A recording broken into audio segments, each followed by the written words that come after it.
Liftoff. We have a liftoff. 5, 4, 3, 2, 1.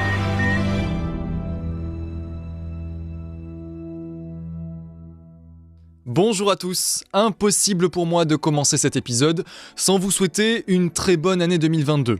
Une année qui, je l'espère, fera de vous des personnes encore plus curieuses du monde et de l'univers qui nous entoure. Ce 26e épisode marque aussi le premier anniversaire de la capsule de l'espace.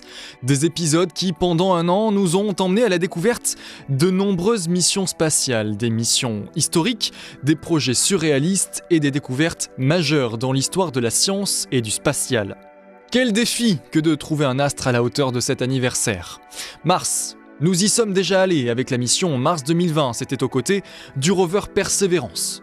Mercure, la sonde Bepi-Colombo nous y a fait voyager récemment. La Lune alors.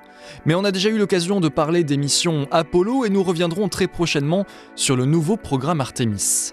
Non, s'il y a bien un astre qui surpasse tous les autres, c'est le Soleil. Notre étoile est au cœur de notre existence, au cœur même de notre système solaire.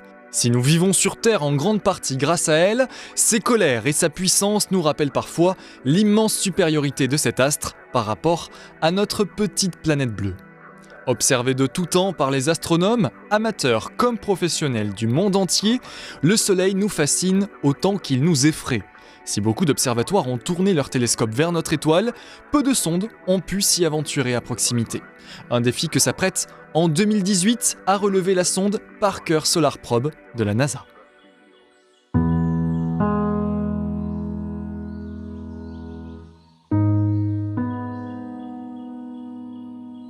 La petite sonde de la NASA de tout de même 685 kg a une mission plus qu'ambitieuse.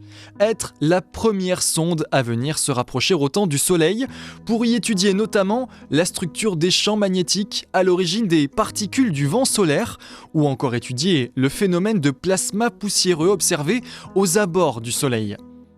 Pour envoyer une sonde à une distance aussi proche du Soleil, il faut d'abord répondre à de nombreuses problématiques. La principale étant la nécessité pour la sonde de résister aux fortes températures et aux radiations solaires.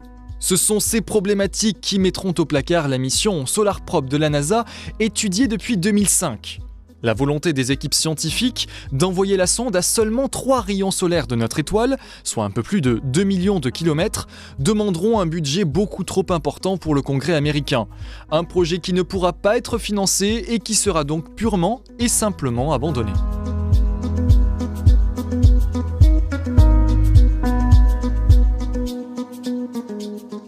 Quelques années plus tard, une nouvelle mission commence à naître. Version simplifiée du projet abandonné, cette nouvelle mission a pour souhait d'envoyer une sonde à un peu plus de 9 rayons solaires de notre étoile.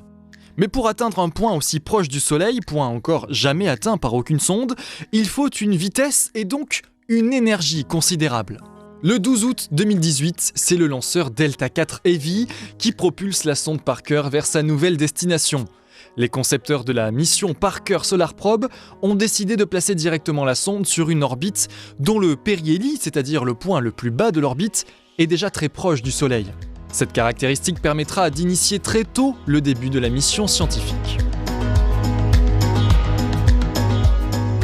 6 semaines après son lancement, l'observatoire solaire survole Vénus et recourt à l'assistance gravitationnelle pour réduire un peu plus le périhélie de son orbite.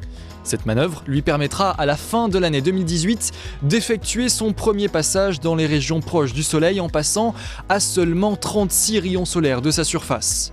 Au fil de sa mission, la sonde Parker renouvellera ses manœuvres d'assistance gravitationnelle en survolant Vénus à 7 reprises, ce qui lui permettra d'année en année d'abaisser le point le plus bas de son orbite et de se rapprocher davantage de notre étoile. C'est ainsi qu'en 2023 et 2024, la sonde survolera le Soleil à une distance jamais atteinte jusqu'alors. Pour remplir ses missions, Parker Solar Probe embarque de nombreux outils scientifiques, notamment un coronographe. Il s'agit d'une caméra grand angle qui fournit des images en 3 dimensions de la couronne solaire. Également à bord de la sonde Parker Solar Probe, une suite d'instruments bien complète. Les outils Fields pourront également mesurer les ondes radio et les ondes plasma à proximité de notre étoile. Les capteurs sont constitués de 5 antennes chargées de mesurer le voltage électrique et de 3 magnétomètres. Parmi les autres instruments, un outil de mesure de particules énergétiques, un autre pour mesurer la caractéristique des électrons, des protons et des ions d'hélium qui sont les principaux constituants du vent solaire. Récemment, la mission Parker Solar Probe a beaucoup fait parler d'elle. La sonde aurait-elle réellement touché le Soleil, comme le prétendent de nombreux articles ? En devenant la première sonde à approcher notre étoile d'aussi près, nous pouvions nous attendre à des événements historiques du genre.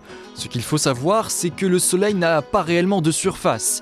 Il existe différentes couches d'atmosphère. Ce que la sonde solaire Parker a réalisé en août dernier n'en reste pas moins incroyable. La sonde a pu, à quelques 15 rayons solaires de notre étoile, entrer dans les couches hautes de l'atmosphère du Soleil, celle que l'on appelle la couronne solaire. Vous savez, cette fameuse couche d'atmosphère que l'on devine lors d'une éclipse solaire. De nombreuses analyses ont ainsi pu être réalisées, des éléments majeurs pour les scientifiques et les équipes en charge de la mission, qui ont partagé des images saisissantes du périple de la sonde en approche du Soleil. Des images que je vous invite à retrouver sur le site de la capsule de l'espace. Lors de chaque approche du Soleil, les équipes au sol perdent le signal de la sonde. Impossible donc pour eux de recueillir des résultats, de lui envoyer des commandes, impossible même de savoir si elle va bien.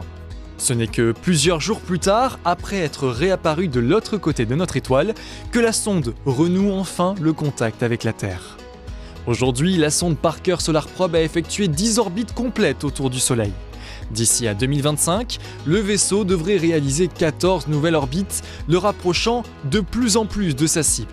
14 approches qui devraient permettre aux scientifiques d'en apprendre plus sur les colères de notre étoile.